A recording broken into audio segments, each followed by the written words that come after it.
having surrendered.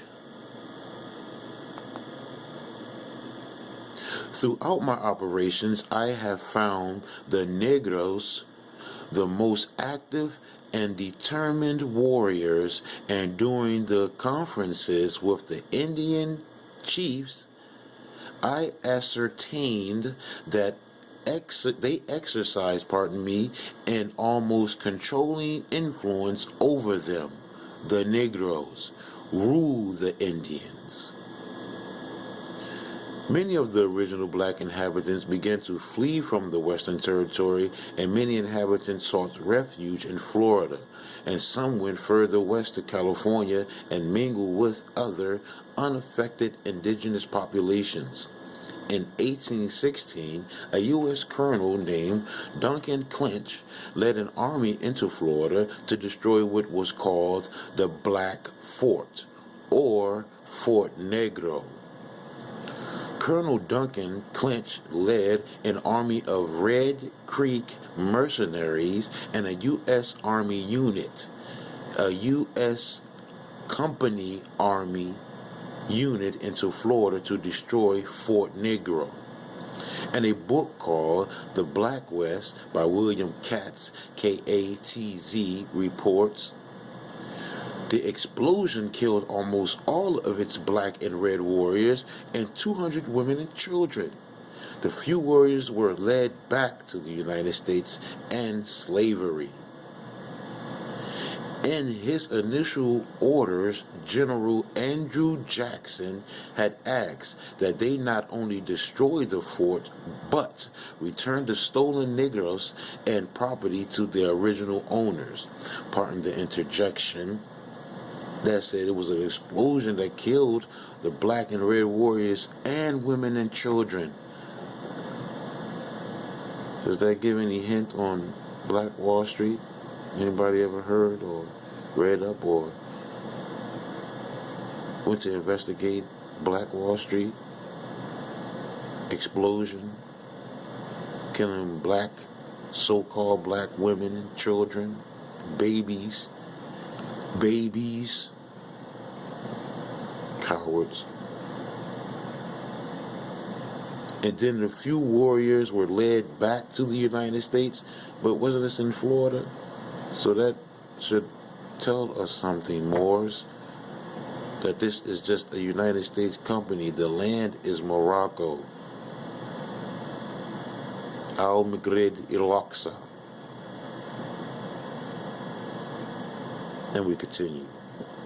But the question remains, did these aboriginals see themselves as slaves, foreigners, or property of the Europeans, as Africans, Negroes, or colored peoples?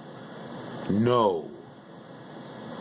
In Colonel Duncan Clinch's report of the battle at Fort Negro, the first U.S. invasion of Florida, the information provides facts to the contrary.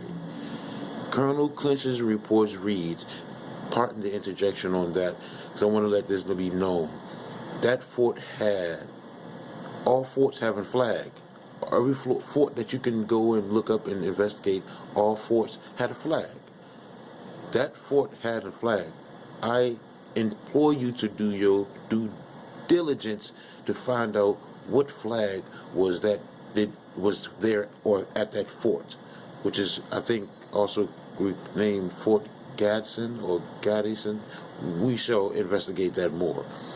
And Colonel Clinch's report reads, Fort Negro, 1816, end quote. In the evening, a deputation of chiefs went into the fort and demanded its surrender, but they were abused and treated with the utmost contempt. The black chief heaped much abuse on the Americans and said he had been left in command of the fort by the British government, and that he would sink any American vessels that should attempt to pass it and would blow up the fort if he could not defend it.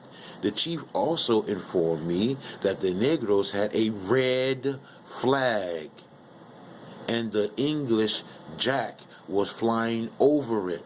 Pardon the interjection. Please, people, go and check out what the English Jack is, which is the British flag, and the red flag, which is the Al-Moroccan flag, or the Al-Moroccan flag, the Moorish American flag, the red background with the 5-pointed green star smack in the middle, which is our honorable flag.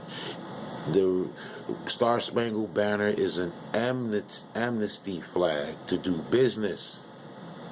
The national flag is the cherry tree flag, which I just described with the red background and the 5-pointed green star. That was flying there on that fort, at that fort, which were Americans. So let's get this correct. The true Americans are the copper penny testers. That is in line with the copper. If you don't jive with the copper, you're not an American. And that's not my definition of it. That's not a leader definition of it. That's a definition that's in the book. I think it was, if I'm correct, 1933 to 1938 Webster's Dictionary, Universal Dictionary. Please, if you can get your hands on that, check it out. And we continue. The question that must be answered is, were these people former slaves? What was their purpose for flying the two flags they were flying? Slaves do not have flags. A flag represents a nation. What nations did they represent? There were cannons in use at Fort Negro. It is a well-known fact in history that the cannon was developed by the Moors in North Africa and Spain. The Moors had not only made the fire stick, dynamite, or gun, we need to find that out, pardon the interjection, as mentioned above, which is the cannon, but even cannon forged from wrought iron, which is dynamite, fire stick. The two flags represented Great Britain and the indigenous Moorish Empire. They represented a nation of indigenous Moors. This is the same Islamic empire in the east that Abu Bakr, brother of Mansur,